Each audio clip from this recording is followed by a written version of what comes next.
দেশের মধ্যে সংখ্যালঘুদের উপর অত্যাচার হচ্ছে, আর এদিকে কোথাও যেন একটা চাপ বাড়ানোর চেষ্টা চলছে যে করেই হোক হাসিনা সরকারকে ফেরানোর জন্য। আর তার জন্য এবার ভারতকে চিঠি। হাসিনা সরকারকে ফেরত চাইছে বাংলাদেশ, তার কারণ তার বিরুদ্ধে প্রতারণার অভিযোগ রয়েছে। শুনুন।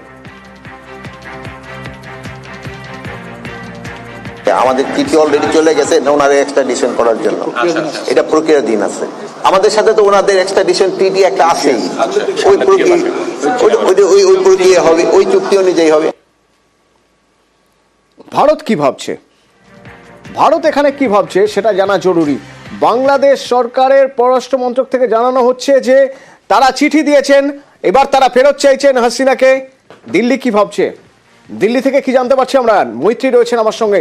মৈত্রী, এই চিঠি, যে চিঠির কথা বলছে বাংলাদেশ, সেই চিঠি কি আদৌ দিল্লিতে এসেছে এখনো পর্যন্ত? দিল্লির চিঠির প্রাপ্তি স্বীকার করছে যে বাংলাদেশ থেকে এরকম কোনো চিঠি পাওয়া গেছে যে চিঠিতে হাসিনা সরকারকে ফেরত ফেরত চাইছে তারা?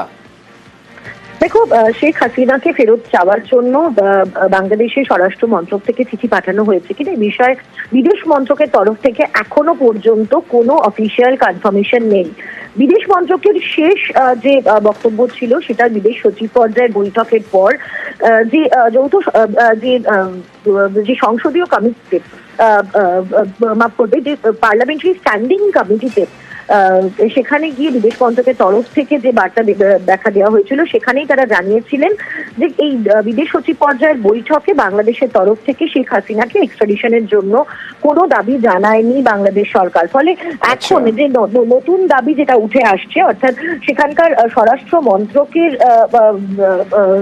উপদেষ্টা জাহাঙ্গীর আলম চৌধুরী তিনি যে দাবি করেছেন তার সপক্ষে ভারতের তরফ থেকে এখনো কোনো মন্তব্য পাওয়া যায়নি। তবে যদি সত্যি এই ধরনের কোনো আবেদন আসে সেক্ষেত্রে দাঁড়িয়ে ভারতের অবস্থান কি হবে সেটাও দেখার। তার কারণ ভারতের তরফ থেকে খুব স্পষ্ট করে জানানো হয়েছিল যে তারা যেরকম ভাবে তারা দলাই লামাকে স্থান দিয়েছিলেন ভারতে, সেরকম ভাবেই তারা শেখ হাসিনাকেও তারা স্থান দিয়েছেন ভারতে, এবং শেখ হাসিনা আছেন। তবে তার ক্ষেত্রে তিনি যা বক্তব্য রাখছেন বা কোনো কিছুর ক্ষেত্রেই ভারত সরকার কিন্তু দায় নিতে চায়নি। এবার বাংলাদেশের সঙ্গে যেহেতু ভারতের এক্সট্রাডিশন ট্রিটি রয়েছে এবং সেই ট্রিটি অনুযায়ী নির্দিষ্ট কিছু অভিযোগের পরিপ্রেক্ষিতে যদি কোনো ব্যক্তি বাংলাদেশে অভিযুক্ত হন তাহলে এবং তিনি যদি ভারতে আশ্রয় নেন তাহলে তাকে পাঠানোর জন্য এই চুক্তিতে বদ্ধ ভারত। ফলে সেই জায়গায় দাঁড়িয়ে ভারতের অবস্থান কি হবে বা ভারতের পরবর্তী পদক্ষেপ কি হবে সেটা দেখা। তবে সবার আগে যেটা দেখা দরকার যে ভারত এই চিঠির প্রাপ্তি স্বীকার করছে কিনা, যেটা ভারত এখনো পর্যন্ত সরকারিভাবে করেনি। অতনু, ধন্যবাদ মৈত্রী।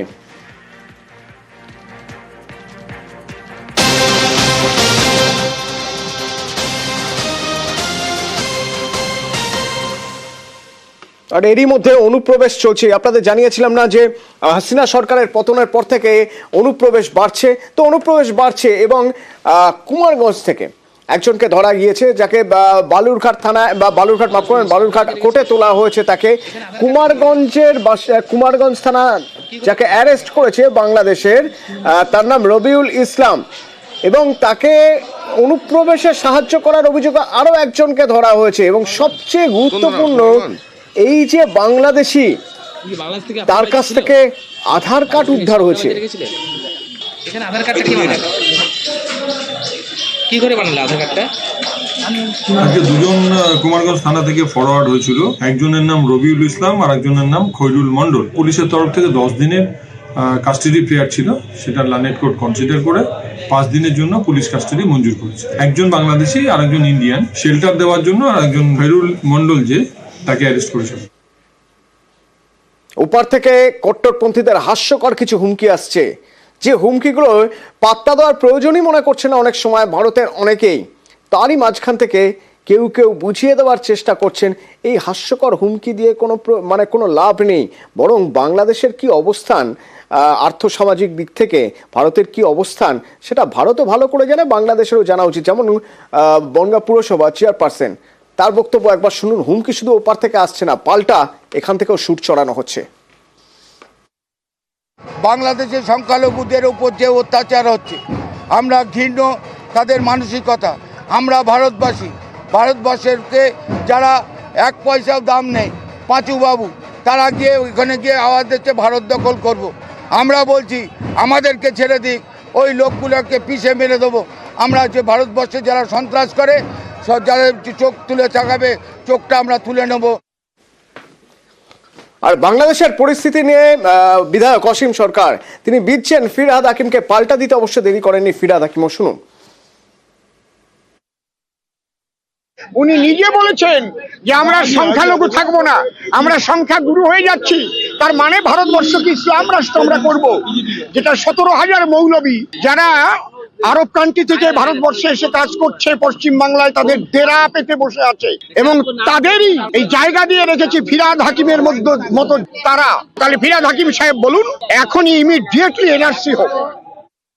আমাকে ব্যক্তিগত আক্রমণ করছে, তার কারণ আমাকে সাম্প্রদায়িক বানালে ওদের নাকি কার্যসিদ্ধি হবে, কিন্তু হবে না। 50 বছরের রাজনৈতিক জীবনে মানুষের পাশে ছিলাম, আছি, থাকবো। পিছিয়ে পড়া মানুষকে এগিয়ে উঠিয়ে নিয়ে যাওয়ার কথা বলা কোনো অন্যায় নয়, এবং সেই কথা যতদিন বেঁচে থাকবো পিছিয়ে পড়া মানুষের এডুকেশনের স্বার্থে, তাদের অগ্রগতির স্বার্থে, সে যে ধর্মেরই হোক, লড়াই করছি, লড়াই করব।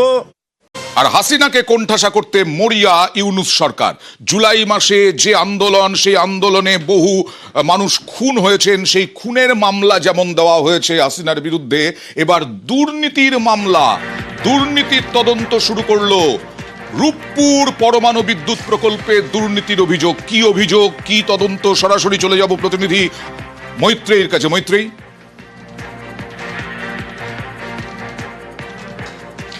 দেখো, রূপপুর পারমাণবিক বিদ্যুৎ প্রকল্পে একটি দুর্নীতির অভিযোগ তোলা হয়েছে, এবং তাই সেই দুর্নীতির অভিযোগ তুলে একটি কমিশন গঠন করা হয়েছে। 5 সদস্যের সেই কমিশন, যারা দুর্নীতির দমন কমিশনের অধীনে এই 5 সদস্যের টিম, তারা এই মুহূর্তে তদন্ত করছেন। অভিযোগ যে $12.65 বিলিয়ন এই প্রকল্প থাকলেও সেখান থেকে প্রায় $5 বিলিয়ন সরিয়েছেন, এবং যেই সরানোতে অভিযুক্ত শেখ হাসিনা, তার পুত্র সাজিব ওয়াজিদ জয় এবং তার ভাইজি, এই 3 জনকে মূল অভিযুক্ত করা হয়েছে, এবং অফশোর অ্যাকাউন্টে তারা এই $5 বিলিয়ন তারা সরিয়েছেন এবং আত্মসাৎ করেছেন, এমনটাই অভিযোগ উঠেছে। মালয়েশিয়া এবং ইউএস এর বেশ কিছু অ্যাকাউন্টে ডাইভার্ট করা। কাদের বিরুদ্ধে তদন্ত চলছে? ইতিমধ্যে এ বিষয়ে তদন্ত শুরু করা হয়েছে।